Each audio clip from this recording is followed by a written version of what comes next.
Hello everyone, আমার নতুন একটি ব্লগে সবাইকে জানাই অনেক শুভেচ্ছা, অনেক ভালোবাসা। দেখো আমরা এখানে দুপুর দুপুর কোথায় পৌঁছে গেছি। এটা হলো Shiv academy abacus arithmetic genius exam round 3, যেটা দুষ্টাই দিচ্ছে, এবং তার জন্যই আমরা পৌঁছে গেছিলাম দুষ্টাই এক্সামের জন্য। এখানে আমি আর দুষ্টাইয়ের বাবা ওয়েট করছি। দুষ্টাই এক্সাম দিতে গেছে, দেখো ওখানে এক্সাম হচ্ছে।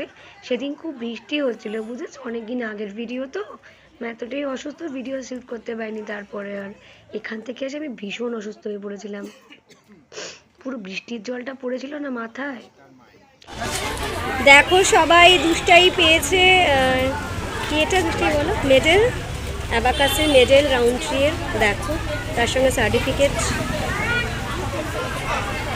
হচ্ছে অ্যাবাকাস। হ্যাঁ সেটা তুলবই। কে দাঁড়া, আগে আরটা এমনি তুলবো। এবার দেখো আমি এসে গেছি আমার বাপের বাড়িতে। দুষ্টাই যেহেতু উইন্টার ভ্যাকেশন পড়ে গেছিল, তার জন্য চলে এসেছিলাম দুষ্টাইকে নিয়ে আমার বাপের বাড়িতে। আর সেখানে হচ্ছে পিঠে পুলি উৎসব।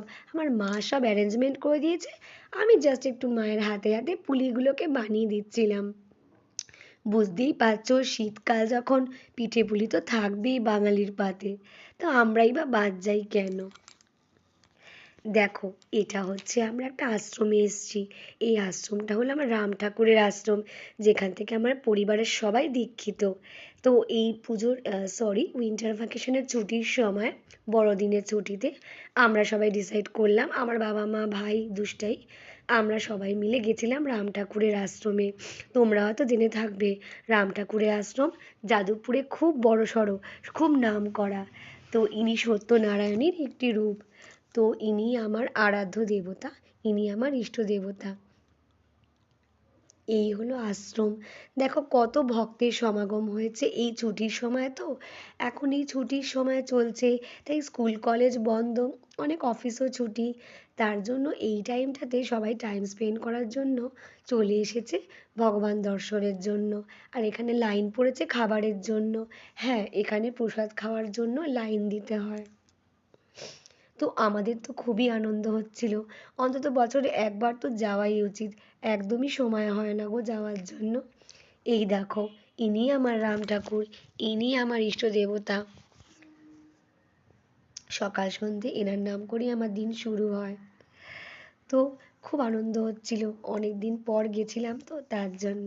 আর এই জায়গাটার অ্যাম্বিয়েন্সটা এতটাই সুন্দর, বলার মতো নয়। দুটাই যাচ্ছে দেখো সবাই, আমরা সবাই এখন প্রসাদের জন্য লাইন দেব। দেখো কত সুন্দর জায়গাটা, একবার দেখো শুধু, কি শান্তি বিরাজমান।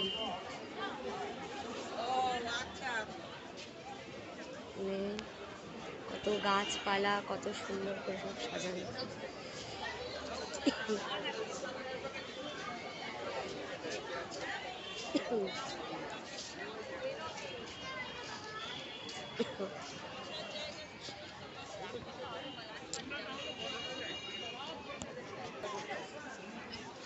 এ দেখো শিব ঠাকুরও আছে, দেখো কত শিব ঠাকুর। দৃষ্টাই প্রণাম করো। চলো, এতগুলো শিব ঠাকুর। তো ফাইনালি আমরা প্রসাদের জায়গায় চলেই এসেছি।